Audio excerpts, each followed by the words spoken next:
What is going on, everybody? Welcome back to Phones and Drones. So after talking about it last year, after talking about it again at Google I/O this year, we finally got our hands on the latest Pixel tablet. This is Google's next attempt at a, obviously, tablet.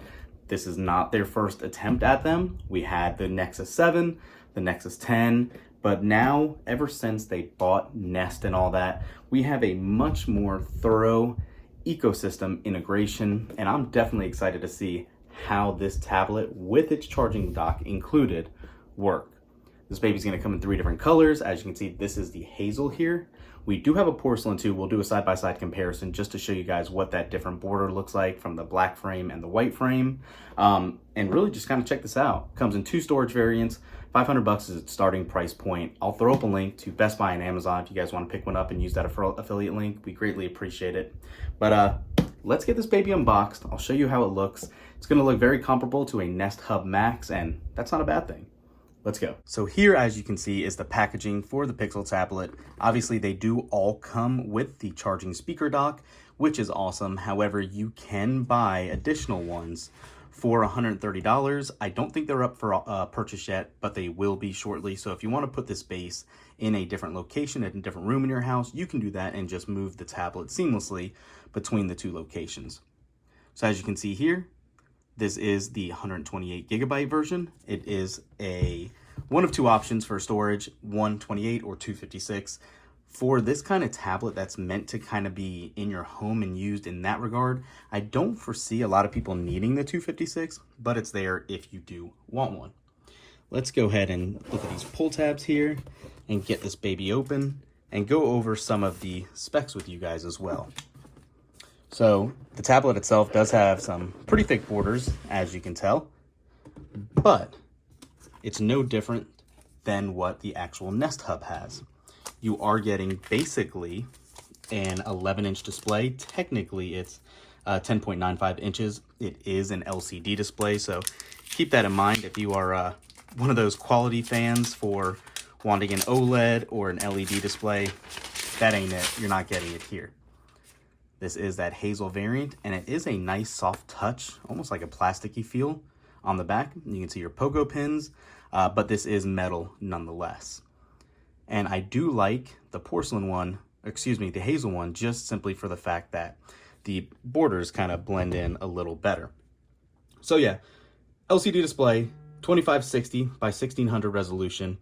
It does weigh about 17.5 ounces, nothing crazy. It is eligible to have 12 hours or so of video streaming with its built-in battery. Obviously on the dock, it's getting power, so it's endless in that regard.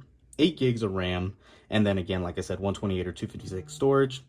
You will get the Tensor G2 chip in here with obviously the Titan M2 security chip as well.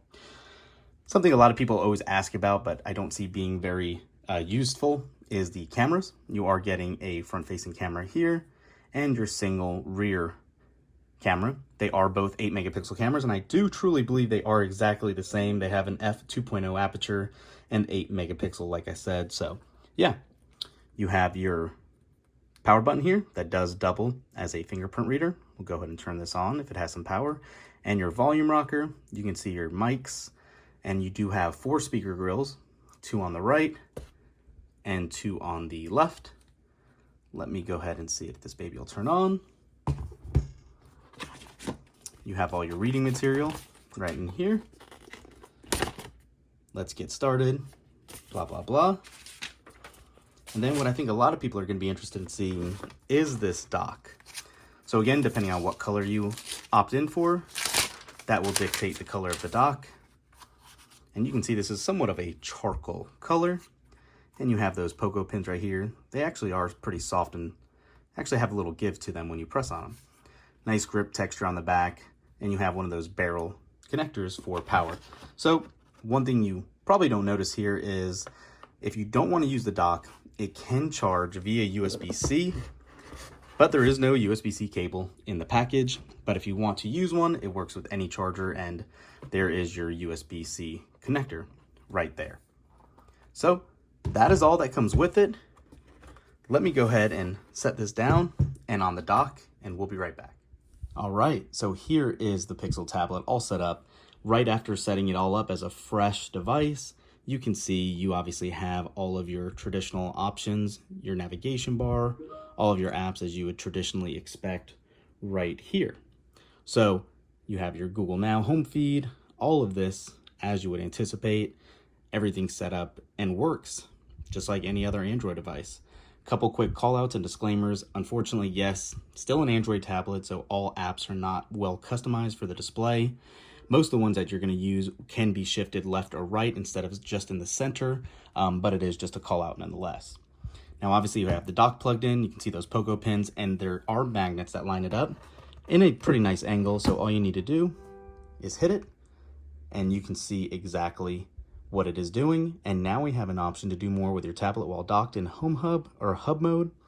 And we can set that up just what we want, personalized screensavers, add the dock to your home screen for smart home controls, link services to play music and videos easily, and let anybody talk to Assistant. We can get all that set up as we want, use Google Photos or whatnot. So yeah, pretty interesting. Can't wait to do a more thorough depth review on this. But for this one, that's all, guys. Let me know what you guys think. Oh, one quick call out to the volume. It does sound pretty good. The speakers on the quad speaker setup are decent. They do sound a little tinny at high volumes, but the dock nonetheless does alleviate that, get a little more deeper bass and sound with that. As far as loudness though, it is pretty mediocre in regards to that, but still a great sounding device. Let us know in the comments, are you guys picking one up? Are you excited for it? Thanks for watching, guys. We'll catch you in the next one. Peace.